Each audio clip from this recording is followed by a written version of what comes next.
ជំរាបសួរនិងសូមគោរពដល់ពុកម៉ែបងប្អូនទាំងអស់គ្នាដែលចូលមកកាន់ Channel របស់ Admin ដើម្បីទស្សនាវីដេអូតម្រុយឆ្នោតខ្មែរសម្រាប់ថ្ងៃទី5ខែ4ឆ្នាំ2025សម្រាប់វេលាម៉ោង1ម៉ោង3និងម៉ោង6ដូច្នេះកុំបង្អង់យូរសូមពុកម៉ែបងប្អូនកលេចមកមើលតម្រុយ2លេខ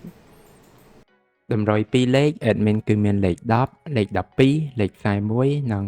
48សម្រាប់ប៉ះ ABCD បន្តមកគឺខ្ទង់ O ខ្ទង់ O Admin គឺ O នៅខ្ទង់10និងខ្ទង់40សម្រាប់ប៉ះ ABCD ដូចគ្នាបន្តមកគឺលេខពិសេស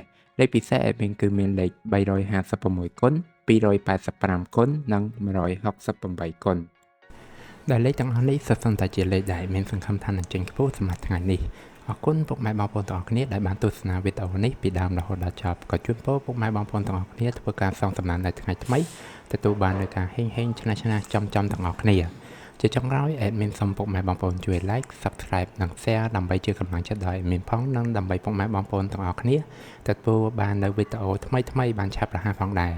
ដូច្នេះ Admin សូមជម្រាបលានិងជួបគ្នានៅវីដេអូក្រោយ